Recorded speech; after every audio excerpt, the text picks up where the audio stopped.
بسم اللہ الرحمن الرحیم۔ السلام علیکم محترم عزیز دوستو، کیسے ہیں آپ؟ امید کرتے ہیں آپ خیریت سے ہوں گے۔ پیارے دوستو، آپ کی خدمت میں ایک بار پھر ہم لے کر حاضر ہیں حضرت مولانا قاری محمد حنیف صاحب ملتانی رحمۃ اللہ علیہ کا بڑا خوبصورت اور زبردست بیان۔ یہاں دوستو اس بیان کا عنوان ہے قیامت اور روزے دار، یعنی روزے دار قیامت میں کس حالت میں آئے گا۔ حضرت قاری صاحب رحمۃ اللہ علیہ نے اس بیان میں بڑے خوبصورت انداز میں ذکر فرمایا ہے۔ چلیے ہم آپ کو لیے چلتے ہیں بیان کی جانب۔ ستارے زمین پہ دھڑام دھڑام کر کے گریں گے، ستارے زمین پر دھڑام دھڑام کر کے وَإِذَا الْأَرْضُ مُدَّتْ، زمین بوریے کی طرح سے لپیٹ دی جائے گی۔ اللہ، زمین بوریے کی طرح۔ وَإِذَا الْجِبَالُ سُيِّرَتْ، یہ بڑے بڑے پہاڑ ہوا میں کپاس کی طرح اڑتے پھریں گے۔ استغفر اللہ، یہ بڑے بڑے پہاڑ ہوا میں تمام کا تمام علامات قرآن کریم بتا رہا ہے۔ اور آج مسلمان ہے، میں خود ہوں، آپ ہیں، میں قسم کھاتا ہوں کہ ہمیں خدا کے کلام پہ یقین کوئی نہیں۔ بے شک ہمیں یقین کوئی نہیں۔ اگر یقین ہو پھر یہ غفلت۔ صحابی مدنی کریم صلی اللہ تعالی علیہ وسلم کا ساری رات کروٹیں بدلتا ہے۔ صبح ہوئی بیٹی نے پوچھ لیا، ابا جان میں ساری رات دیکھتی رہی، آپ کو نیند نہیں آئی، کیا کوئی تکلیف ہے؟ دیکھنے والی بیٹی کے بھی قربان جاؤں، بے چین ہونے والے ابا کے بھی قربان جاؤں۔ آخر بیٹی بھی جاگ رہی ہوگی تبھی تو دیکھا ہوگا۔ کہنے لگے ابا میں نے ساری رات کروٹیں بدلتے دیکھا، کیا بات ہے، آج نیند کیوں نہیں آئی؟ فرمایا لختے جگر او نور نظر، او میری بیٹی کل قرآن کریم کی ایک آیت سن کے آیا ہوں، ثم لم یتوبوا فلہم عذاب جہنم ولہم عذاب الحریق۔ اللہ، او میری بیٹی جس نے قرآن کریم کے ذریعے جہنم کی خبر سن لی ہو، جہنم کے انگاروں کی خبر سنی ہو، جس نے جہنم کی تباہ کاریاں سن لی ہو، او میری بیٹی نیند کیسے آئے؟ میری بیٹی نیند کیسے آئے جس میں جہنم کیسے نیند آئے؟ امام شافعی رحمت اللہ علیہ اتنے بڑے جلیل القدر ولی کامل ہے، وقت کے امام ہے، پرہیزگار متقی ہے، اپنی بیٹی کو فرمانے لگے لختے جگر تیری آنکھیں بگڑتی چلی جا رہی ہیں، میں دیکھتا ہوں تو ساری رات نیند نہیں کرتی، ساری رات سوتی نہیں، مصلی پہ کھڑی ہو کر قرآن پڑھتی رہتی ہے، تو کچھ نیند کر لیا کر، آنکھوں سے محتاج ہو جائے گی۔ عرض کرنے لگے ابا جان نیند آتی ہے، بستر پہ لیٹ جاتی ہوں، آنکھ لگنے کو ہوتی ہے، فوراً میرے دل میں خیال آتا ہے شافی کی بیٹی تو نے تو بستر سنبھال لیا، صبح تیری نامعلوم زمین کے اوپر ہوگی یا لاکھوں من مٹی کے نیچے ہوگی۔ اللہ، صبح تیری نامعلوم زمین، پھر میری نیند اکھڑ جاتی ہے، پھر کھڑی ہو کر خدا کا قرآن پڑھتی ہوں۔ وہ ساری رات قرآن پڑھا کرتے تھے، اور بدقسمت قوم تمہیں صبح اٹھ کر قرآن کا سپارہ پڑھنے کی توفیق نہیں صبح اٹھ کر قرآن پڑھنے کی ہے۔ مسلمان پر قرآن کا دیدار نصیب نہیں، قرآن کی زیارت نصیب نہیں، گدھے کی طرح کھاتے سو گئے اور گدھے کی طرح صبح اٹھ کر کھانا پینا شروع کر دیا۔ تو رب کے کلام کا اتنا باغی کہ تو دیکھنا پسند نہیں کرتا۔ استغفر اللہ۔ اور دنیا کی چیز اگر گھر میں نہ ہو، ٹھنڈے ٹھنڈے سانس مارتے ہیں عورتیں بھی، ہاں جی اپنی زمین کوئی نہیں نا، اپنی ہاں جی مکان اچھا اپنے پاس کوئی نہیں، فلاں چیز اپنے پاس کوئی نہیں۔ کبھی کسی نے ٹھنڈا سانس مارا کہ ہم 10 آدمی ہیں گھر کے، ایک آدمی بھی قرآن پڑھنے والا نہیں، ہم سارے کے سارے پتہ نہیں کیسے اکٹھے ہو رہے ہیں۔ اگر دل میں عظمت ہو، ڈاکٹر ہو، افسر ہو، وزیر ہو، آخر ہے تو انسان، ہے مسلمان، ہے مدنی کریم صلی اللہ علیہ وسلم کا امتی، پھر قرآن سے اتنا دور کیوں ہے؟ قرآن سے اتنا دور کیوں ہے؟ تو اللہ پاک جل شانہ نے فرمایا میرے بندے ہر حال میں ڈر، ہاں تیری ساری چلاکیوں کو میں جانتا ہوں، تیری ساری ہوشیاریوں کو میں اچھی طرح جانتا ہوں۔ فرمایا وہ دن دور نہیں، آیا وقت قیامت کا، آیا، کوئی کسی کے کام نہیں آئے گا۔ کوئی کسی کے کام۔ فرمایا ان وعد اللہ حق فلا تغرنکم الحیات الدنیا، دنیا نے پھنسا لیا، چہل پہل میں پھنس گئے، اس کے رنگ روغن میں لگ گئے، اس کی زیب و زینت میں لگ گئے، رات اسی کی سوچ ہے، دن میں اسی کا فکر ہے، اور مرنے کا کسی کو بھی فکر نہیں۔ قرآن کریم کے آخری سورت آخری لقمان کے آخری آیتوں میں عجیب مضمون رکھا ہے۔ فرمایا ان اللہ عندہ علم الساعۃ وینزل الغیث، قیامت کا ٹھیک وقت اللہ کے سوا کوئی نہیں جانتا۔ کسے معلوم ہے ابھی اگلے منٹ میں کیا ہو جائے گا، سیکنڈ میں کیا ہو جائے گا۔ اچھا ایک بات میرے ذہن میں آئی،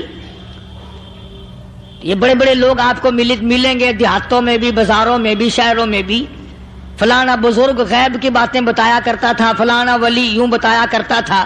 کبھی یہ بھی تو پوچھنا کہ اس ولی نے کبھی یہ بھی بتایا کہ میں مروں گا کب، کس دن مروں گا؟ یہی بتایا کہ میں مروں گا کب۔ جب اپنی موت کا پتہ نہیں تو اور کسی چیز کا کیا پتہ ہے؟ سچ، صرف اٹکل پچو تیر لگانے والی بات ہے۔ ابھی چند مہینے ہوئے یہاں میرے پاس چند نوجوان آئے ملتان شہر سے اور کہنے لگے کہ 25,000 کی چوری ہو گئی ہے، بتا کدھر کون لے گیا، کدھر لے گیا۔ میرے پاس آئے یہاں، میں نے کہا بتا دوں گا پر آدھے لوں گا۔ کہنے لگا نہیں نہیں دیکھنا جی اتنا تو نہ کرو۔ اور میں نے کہا وہ سارے ہی چلے گئے یار، یقین کرو میں یہاں چارپائی میں بیٹھا ہوں دروازے کے باہر، عصر کے بعد پوری پارٹی آئی اسی شہر کی کہ 25,000 روپیہ گم ہو گیا ہے، بتا کدھر گیا ہے۔ سب لوگ کہتے ہیں قاری حنیف بتاتا ہے، سنو قاری حنیف بتاتا ہے، قلعہ کرا دوں گا میں۔ قاری بناتا، جتنا میں نے انکار کیا میرے سر ہوتے چلے گئے۔ اخیر میں نے بکواس کر دی، میں نے کہا اچھا بتاؤں گا پھر آدھے لوں گا۔ کہنے لگے نہیں بتاؤں گا آدھے لوں گا۔ تماشا دیکھا، یعنی اندازہ لگاؤ کہ ہم شہر سے سن کر آئے ہیں کہ قاری حنیف چوریاں بتاتا ہے۔ استغفر اللہ۔ اللہ غنی، کس کو معلوم ہے کہ ابھی کیا ہو جائے گا؟ اللہ پاک نے کسی کو نہیں بتایا۔ فرمایا ان اللہ عندہ علم الساعۃ وینزل الغیث، قیامت کا ٹھیک وقت کسی کو معلوم نہیں، بارش کا کوئی پتہ نہیں کب ہوگی، کتنی ہوگی۔ تم ابھی کہہ رہے ہوگے کہ جی محکمہ موسمیات والوں کو پتہ چلتا ہے۔ ان 3 مہینے میں یہ محکمہ موسمیات والے کئی دفعہ کہہ چکے ہیں کہ بندہ باندی ہوگی، مگر کچھ بھی نہیں ہوا۔ بلکہ جتنے یہ زیادہ بتلاوے نا اتنا ہی موسم خراب ہوتا چلا جا رہا ہے۔ پچھلے سال انہوں نے روئی کی گانٹھوں کی گنتی بتائی کہ اتنی کپاس پیدا ہوگی ملک میں، اتنی روئی کی گانٹھ بنے گی، اتنی باہر بھیجیں گے اور اتنی اپنے گھر رکھیں گے۔ ذرا پوچھو تو صحیح ذمہ داروں سے سر کھجاتے پھرے کہ کھاد کے پیسے بھی واپس نہیں ہوئے۔ بھلا کسی کو کیا پتا کہ ابھی کیا تھا اور ابھی کیا ہو جائے گا، کل کیا ہوگا، پرسوں کیا، ایک اللہ کی ذات جانتی ہے۔ فرمایا وَيُنَزِّلُ الْغَيْثَ، کوئی نہیں جانتا بارش کب ہوگی، کتنی ہوگی، کہاں تک ہوگی، کس قدر ہوگی، کس طرح میں ہوگی، کہاں نہیں ہوگی۔ وَيَعْلَمُ مَا فِي الْأَرْحَامِ، کوئی نہیں جانتا عورت کے پیٹ میں کیا ہے، لڑکا ہے کہ لڑکی، کوئی نہیں جانتا۔ اور باپ کو پتہ نہیں، ماں کو پتہ نہیں، دادی کو پتہ نہیں، نانی کو پتہ نہیں۔ یوں کہ کسی کو پتہ ہو یا نہ ہو، حضرت صاحب کو پتہ لگ جاتا ہے۔ حضرت صاحب کو کیوں؟ حضرت صاحب ٹھڈ دے اندر وڑدا ہوندا ہے۔ تماشا لگ جاتا ہے۔ کوئی کسی کو پتہ نہیں چلتا۔ اور خدا نے اپنی خدائی کسی کو تقسیم کر کے دینی نہیں. لم یلد ولم یولد. نہ میرے ماں باپ، نہ میں کسی کا باپ، نہ میری اولاد، نہ میں کسی کی اولاد. اللہ الصمد، بے نیاز، بے مثل، بے مثال ہوں. ہمیشہ سے ہوں اور ہمیشہ رہوں گا. سام میرے محتاج ہو، میرے دروازے کے گداگر ہو، میرے دروازے کے فقیر ہو، میرے دروازے کے دستے نگر ہو. آؤ مانگو کھاؤ، موت آئے مر جاؤ. اگر اکڑو گے فرمایا پھر میں نے بڑی بڑی سزائیں دی ہیں لوگوں کو. ہاں ہاں، میں تو توبہ بھی منہ سے نہیں نکلنے دیتا. کلمہ تو کلمہ ہائے نہیں کرنے دیتا میں. جب میں موت کا پیغام دوں یکدم دل کی حرکت بند ہو جاتی ہے. آئے بھی نہیں، اوئی بھی نہیں، اف بھی نہیں، کچھ بھی نہیں. فرمایا وَيَعْلَمُ مَا فِي الْأَرْحَامِ. کسی کو پتہ نہیں عورت کے پیٹ میں کیا چیز ہے. دیکھو نا، جس نے 9 مہینے بچہ پیٹ میں رکھا، جب بچہ پیدا ہوتا ہے نا خود ماں بھی کان لگاتی ہے، بتائیں گی لڑکا ہے کہ لڑکی ہے. بےتابی سے انتظار کرتی ہے، بڑی بے قراری سے انتظار کرتی ہے عورت کہ یہ دائی بول لے، کوئی اور پاس والی بول لے، کوئی اور چھوٹی بڑی گھر کی عورت بول کے بتائے کہ لڑکا ہے کہ لڑکی ہے. اور جس نے 9 مہینے پیٹ میں رکھا جب اس کو پتا نہیں تو پرلی طرف بیٹھے ہوئے حضرت صاحب کو پتا کیسے چل گیا. وَيَعْلَمُ مَا فِي الْأَرْحَامِ. زیادہ سے زیادہ تمہیں یہ کہیں گے جی فلاں بزرگ نے دعا کی تھی اللہ میاں لڑکا دے گا، لڑکا ہو گیا. ٹھیک ہے، دعا تو بھی مانگ، بزرگ بھی مانگے، پیر بھی مانگے، فقیر بھی مانگے، عالم بھی مانگے، ماں بھی مانگے، باپ بھی مانگے، خاندان سارے مانگو. بات یہ ہے مانگو تو سارے، پر یوں کہو دینے والا وہ ایک ہے بس. یہ ہے اصل بات. اور مانگنے کی تو کوئی کسی کی وہ نہیں. امام الانبیاء محبوب کبریا حضرت محمد مصطفیٰ صلی اللہ تعالی علیہ وسلم سیدہ عائشہ صدیقہ رضی اللہ تعالیٰ عنہا فرماتی ہیں میں سوئی ہوئی تھی، اچانک میری آنکھ کھلی، میں نے کالی کملی والے کو سجدے میں دیکھا. رو رہے ہیں، دعائیں مانگ رہے ہیں، رو رہے ہیں. حضرت عائشہ فرماتی ہیں اللہ اکبر، فرماتی ہیں اتنے روئے سرکار مدینہ صلی اللہ علیہ وسلم، سانس رک گیا، سانس گھٹ گیا آپ کا. حضرت عائشہ فرماتی ہیں میں اپنا جگر پکڑ کے بیٹھ گئی، کہیں آج بیوہ تو نہیں ہو جاؤں گی. میں اپنا جگر پکڑ کے بیٹھ گئی، کہیں آج بیوہ تو. نبی نے اتنا مانگا، اتنا مانگا، اتنا مانگا، اس کائنات میں مانگنے والا کوئی آیا ہی نہیں. نبی نے اتنا مانگا، اتنا مانگا، ہر آن مانگا، ہر لمحہ مانگا، ہر گھڑی مانگا، اور اتنا مانگا. میری بات لکھ کے لے جاؤ انشاءاللہ، کچی پکی بات نہیں. سیدہ عائشہ صدیقہ رضی اللہ تعالیٰ عنہا گواہ ہے، سیدہ فاطمہ الزہرا رضی اللہ تعالیٰ عنہا گواہ ہے، نبی کی گھر والی گواہ، نبی کی لخت جگر نوری نظر فاطمہ الزہرا گواہ. فرماتی ہے حضور کریم صلی اللہ علیہ وسلم کا جب آخری وقت آیا، آواز بالکل ختم ہو گئی، آواز بالکل پست ہو گئی، پھر بھی لب حرکت کرتے تھے، لب حرکت کرتے تھے، دونوں کی دونوں. فرماتی ہے ہم نے کان لگایا، آواز تھی ربی حبلی امتی، ربی حبلی امتی، اور میرے مولا میری امت کو معاف کر دے. اور خدا کی قسم کالی کملی والے نے آخری سانس تک مانگا ہی مانگا، آخری سانس تک مانگا ہی مانگا.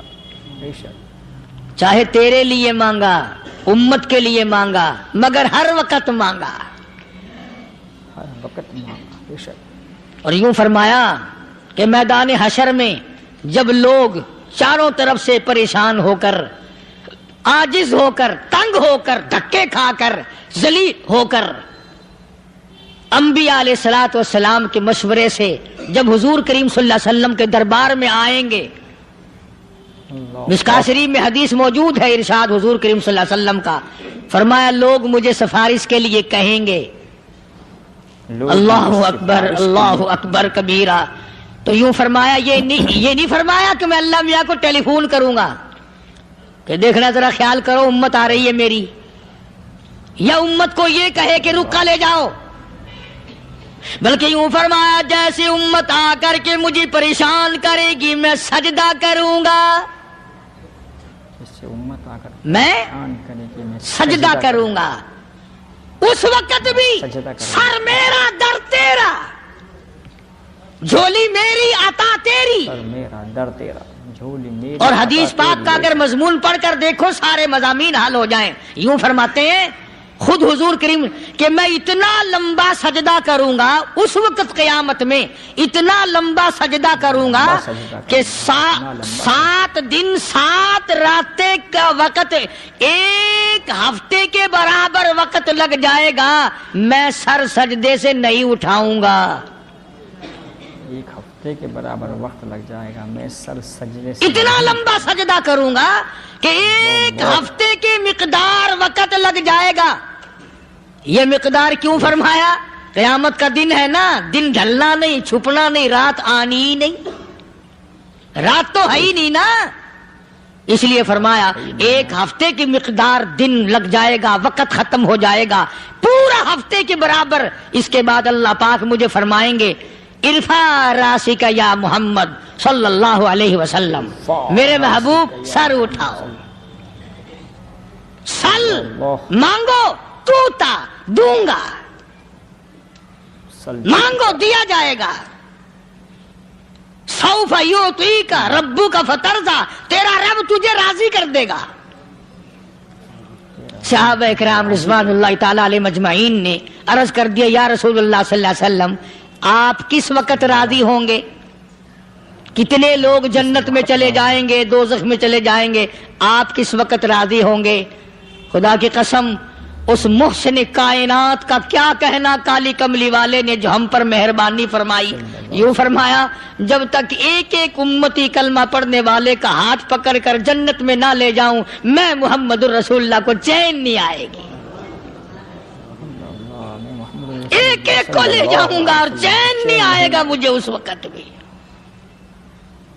تو عرض یہ کر رہا تھا کہ قرآن کریم نے اور تمام چیزوں میں عقیدے کا سدھار کہ عقیدہ بناؤ، یہ جو عقیدہ ہے نا اس کی حیثیت ایسی ہے جیسے پہلی اینٹ عمارت کی،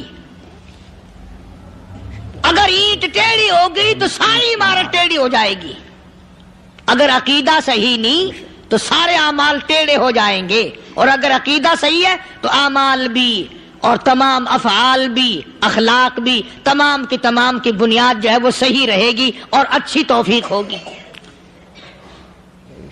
یہ عربی کلمہ ہے، آپ اور میں اگر کلمے کا معنی سمجھ لیں پھر بھی بات بنتی ہے، یہی تو معنی لا الہ الا اللہ، کوئی نہیں بگڑی بنانے والا، کوئی نہیں حاجت روا، کوئی نہیں مشکل کشا، کوئی نہیں تیرا ہاتھ پکڑنے والا، کوئی نہیں مجھے اور آپ کو اولاد دینے والا، کوئی نہیں بیوی بچے دینے والا، کوئی نہیں یہ ہر روز روٹی کھلانے پانی پلانے والا اس کے سوا کوئی نہیں، الا اللہ، ایک اللہ کی ذات ہے۔ اور فرمایا کہ یہ بتایا کس نے کہ یہ سب کچھ کرنے والا کون ہے؟ محمد الرسول اللہ صلی اللہ علیہ وسلم، کہ ہمارے آقا اور مولا حضرت محمد الرسول اللہ صلی اللہ علیہ وسلم نے بتایا۔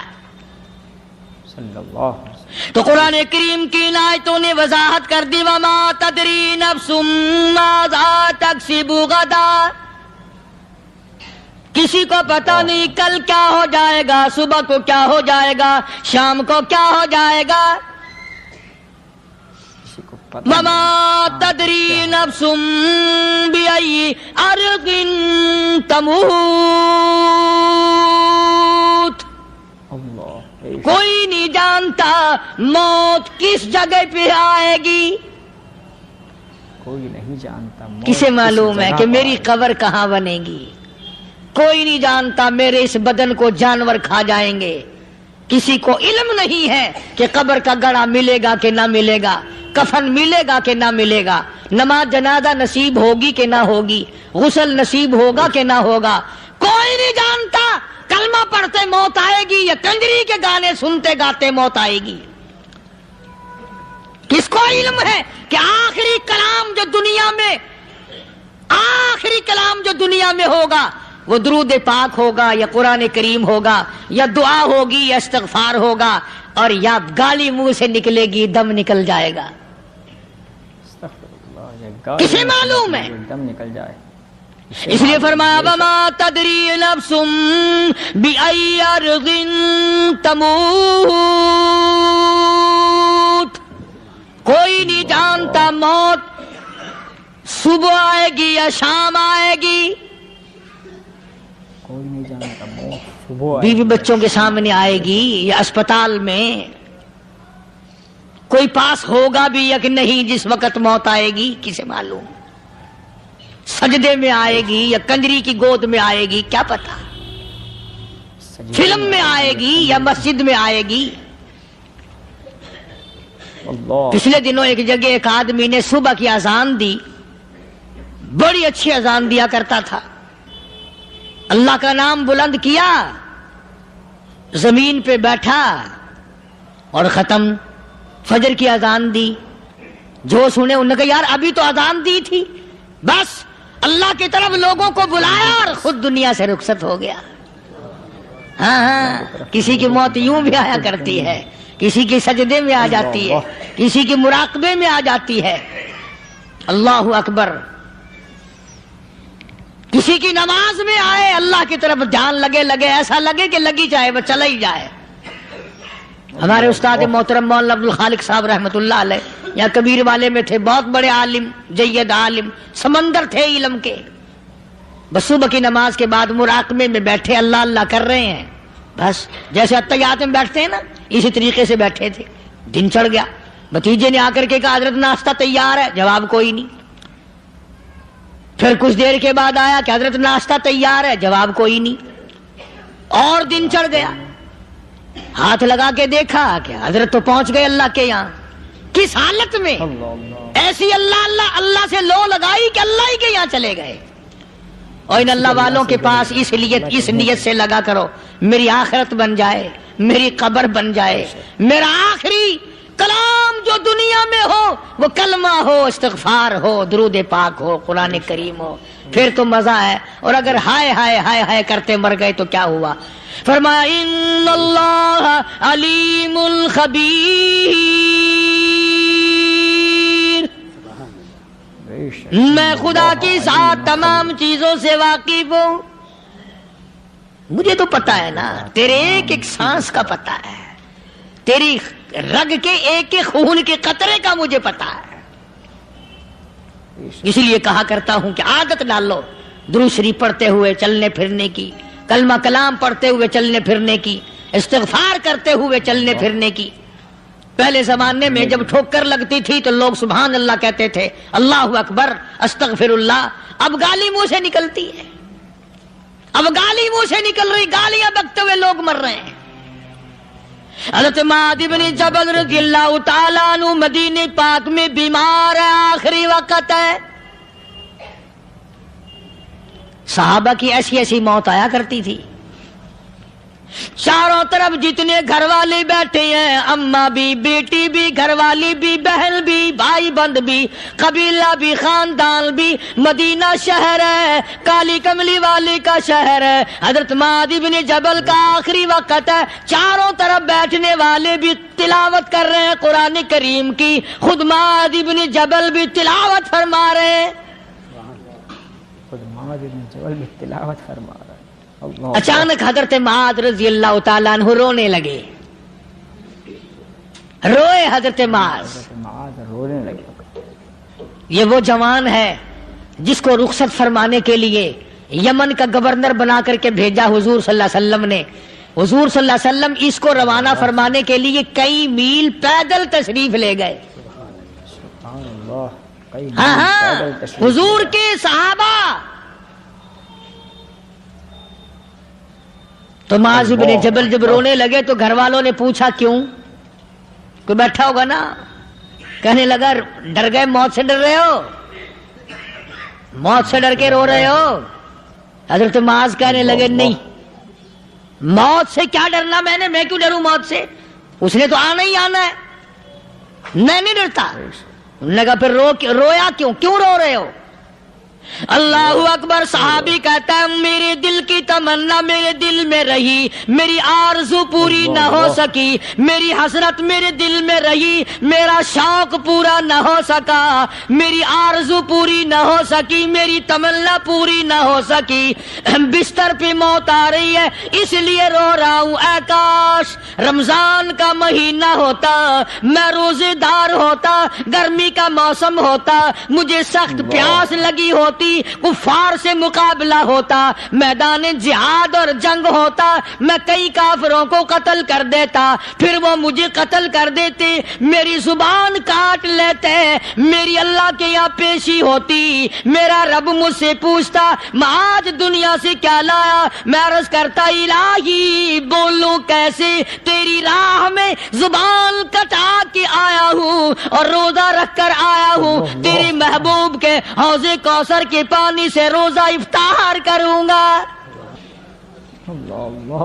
کہتا اس لیے رو پڑا ہوں کہ بستر پہ موت آ رہی ہے۔ ڈر کس چیز کا؟ یہ نہیں ڈرا کرتے تھے۔ حضرت ابو ایوب انصاری سب قید رضی اللہ تعالی عنہ، اللہ اکبر، کتنا بڑا مقدرہ والا جوان ہے، مدینے پاک میں حضور کریم صلی اللہ علیہ وسلم نے اسی کے یہاں ڈیرا لگایا، آخری وقت ہے، بیمار ہیں ابو ایوب انصاری، مدینے سے صحابہ جنگ کے لیے چلے۔ آؤ صحابہ کی تمنائیں دیکھو، ہم جتنے بیٹھے ہماری تمنا تو یہی ہے نا، کاروبار بڑھ جائے، مکان دکان کا ساز و سامان بڑھ جائے، یہ مل جائے وہ مل جائے، یہ ہو جائے وہ ہو جائے۔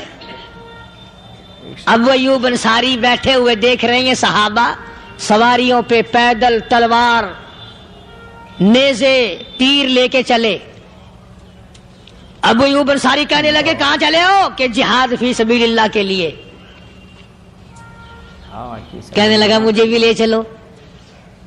سمجھ رہے ہیں آپ سارے؟ فرمایا مجھے ساتھ لے چلو۔ ساتھ لے چلو، کمال ہے، بیمار آدمی، اور جنگ میں بیمار کا کیا کام ہے، کیا کرو گے؟ نے کہا مہربانی کرو، احسان کرو مجھ پر، مجھے ساتھ لے کے چلو۔ خدا کے بندے بیمار ہے، کرے گا کیا میدان جہاد میں؟ کہنے لگا تم تو بیمار کی بات کر رہے ہو، مجھے ساتھ لے چلو اونٹ پہ ڈال کر۔ توجہ کرنا ذرا، آخری بات میرے یاد آئی ہے، بتانے لگا ہوں۔ ابو ایوب انصاری حضور کا میزبان مدینے والا کہتا ہے میں بیمار ہوں، مجھے اونٹ پہ ڈال کے لے چلو، اور اگر میری راستے میں موت آ جائے پھر بھی میری لاش کو ساتھ لے جانا۔ جہاں کفر اور اسلام کا جنگ ہوگا، مقابلہ ہوگا، اس میدان میں میری لاش کو پھینک دینا۔ شاید کسی مجاہد کی سواری کا پیر میرے اوپر آ جائے، میں بھی قیامت میں اللہ کے حضور میں کہوں گا یا اللہ تیرے میدان جہاد سے اٹھ کے آیا ہوں میں بھی۔ اندازہ لگا ابو ایوب انصاری کی تمناؤں کو دیکھ، حسرتوں کو دیکھ، فرمایا مجھے ساتھ لے چلو، اگر میری موت آ جائے تو لاش کو بھی پھینکنا نہیں، دفن راستے میں نہ کرنا، ساتھ لے چلو، وہاں میدان میں ڈال دینا، اور اسلام کے لیے جو لڑنے والے ہوں، کفر کو مٹانے والے ہوں، ان کے پیر میرے اوپر آ جائے میں کامیاب ہو جاؤں گا۔ پیر میرے اوپر آ جائے میں کامیاب ہو جاؤں۔ ایک تم ہو جو مسجد میں جھاڑو دینے سے بھی آر کرتے ہو، صف بچھانے میں بھی تمہیں شرم آتی ہے، صف اکٹھا کرنے میں بھی تمہیں شرم آتی ہے، ادھر ادھر کوئی چیز کرنے میں تمہیں کیا معلوم ہے جس وقت قیامت کے دن ان شاہی درباروں کے خادموں کو انعام ملے گا نا، پھر ٹکرے مارو گے، او ہو لو بھائی کمال ہو گیا، ہم تو یوں ہی رہ گئے۔ آج توفیق نہیں رہی، اللہ سے مانگ، سوتے بھی مانگ، جاگتے بھی مانگ، ہر وقت مانگ، وہی تیری میری جھولی بھرے گا، اسی کی عطا اور بندہ نوازی سے ہم سب کا کام چلے گا۔ فرمایا ان اللہ علیم خبیر، میں تمہاری ضروریات کو بھی جانتا ہوں، ہر چیز کا مجھے پتا ہے۔ اللہ مجھے اور آپ کو عمل کی توفیق عطا فرمائے۔ اللہ پاک اپنے فضل و کرم سے ہم سب کو اپنے بندے بنا لے، عقائد اور اعمال کی درستی فرما دے، مرتے وقت ایمان کی دولت عطا فرمائے۔ وآخر دعوانا الحمدللہ رب العالمین۔ سبحان اللہ، ماشاء اللہ، بہت خوبصورت بیان تھا میرے پیارے دوستوں۔ بھی ہم اور آپ مل کر سن رہے تھے حضرت مولانا قاری محمد حنیف صاحب ملتانی رحمۃ اللہ علیہ کا بڑا خوبصورت بیان۔ دعا ہے کہ اللہ تعالی حضرت قاری صاحب رحمۃ اللہ علیہ کی مغفرت فرما کر آپ کے درجوں کو بلند فرمائے اور آپ کی قبر کو جنت کا باغ بنائے۔ دوستو، اس بیان میں حضرت قاری صاحب رحمۃ اللہ علیہ نے شروع بیان میں فرمایا کہ قیامت جب قائم ہوگی تو کچھ لوگ آئیں گے کہ ان کے منہ سے کستوری کی خوشبو آ رہی ہوگی۔ لوگ پوچھیں گے الہی یہ کون لوگ ہیں؟ تو جواب ملے گا تم کھایا کرتے تھے، تم پیا کرتے تھے، تم روزوں کو ترک کر دیا کرتے تھے، یہ روزے دار ہیں، یہ روزہ رکھنے والے لوگ ہیں، آج قیامت میں ان کے منہ سے کستوری کی خوشبو آ رہی ہے۔ اور دوستو، اسی بیان میں آگے فرمایا کہ اللہ تعالیٰ عرش کے سائے میں قیامت میں کچھ لوگوں کو دسترخوان پر بٹھا کر کھانا کھلائیں گے۔ لوگ حسرت سے کہیں گے الہی یہ کون ہیں اور ان کو کھانا کیسے کھلایا جا رہا ہے؟ جواب ملے گا یہ وہی ہیں جو دنیا میں بھوکے رہ کر، پیاسے رہ کر اور اللہ کے نام پر روزہ رکھا کرتے تھے۔ تو دوستو، روزے کی بہت بڑی فضیلت ہے۔ اور اسی بیان میں حضرت قاری صاحب رحمۃ اللہ علیہ نے فرمایا کہ قیامت جب قائم ہوگی تو بہت سخت ماحول بن جائے گا، بہت سخت حالات پیدا ہو جائیں گے، اتنا سخت حالات پیدا ہو جائیں گے کہ زمین کو بوریے کی طرح لپیٹ دیا جائے گا اور ستارے تڑام بڑھام کر کے ٹوٹ پڑیں گے، پہاڑ روئی کے گالوں کی طرح ہوا میں اڑتے پھریں گے اور کوئی کسی کے کام نہیں آئے گا۔ جیسا کہ فرمایا کہ کلا اذا بلغت التراقی وقیل من راک، کہ حالات اس قدر دگردو بن جائیں گے کہ نہ باپ بیٹے کا ہوگا، نہ بیٹا باپ کا ہوگا، نہ ماں بیٹی کی ہوگی، نہ بیٹی ماں کی ہوگی، کوئی کسی کا نہیں ہوگا۔ اور دوستو، اسی بیان میں حضرت قاری صاحب رحمۃ اللہ علیہ نے فرمایا کہ قیامت میں جب قائم ہوگی تو آپ صلی اللہ علیہ وسلم کے پاس تمام انسانیت آ جائے گی اور آپ تمام انبیاء علیہ السلام کے مشورے سے لوگ آپ کے پاس آئیں گے اور آپ اس وقت سجدہ کریں گے اور اتنا لمبا سجدہ کریں گے، اتنا لمبا سجدہ کریں گے کہ 7 دن اور 7 رات یعنی 1 ہفتے کے برابر وقت گزر جائے گا۔ پھر آپ اللہ کی طرف سے حکم ہوگا کہ ارفع یا محمد، سر اٹھاؤ۔ آپ صلی اللہ علیہ وسلم سر اٹھائیں گے اور پھر کہہ کہ سل مانگو تو تا کہ دوں گا۔ پھر اللہ کی طرف سے آپ سر اٹھائیں گے اور پھر حساب و کتاب شروع ہوگا۔ تو دوستو، بہت پیارا بیان تھا اور رمضان المبارک میں اس طرح کے بیان سننے سے ایمان میں جو قوت اور جو طاقت پیدا ہوتی ہے اس کی کیفیت تو جو یہ بیان سنے گا اسے ہی پتہ چلے گی۔ تو دوستو، بہت خوبصورت بیان تھا۔ آپ کو کیسا لگا کمنٹ میں ضرور بتائیں۔ ویڈیو آپ کو اگر اچھی لگی ہو تو لائک کر دیں، چینل کو سبسکرائب بھی ضرور کریں تاکہ قاری محمد حنیف صاحب ملتانی رحمۃ اللہ علیہ کے مزید اور خوبصورت بیانات آئندہ بھی آپ کے سامنے آتے رہیں۔ دوستو، ہمیں دیجیے گا اجازت اور اس بیان کو اپنے دوستوں میں اور رشتہ داروں میں شیئر بھی ضرور کریں۔ اللہ حافظ۔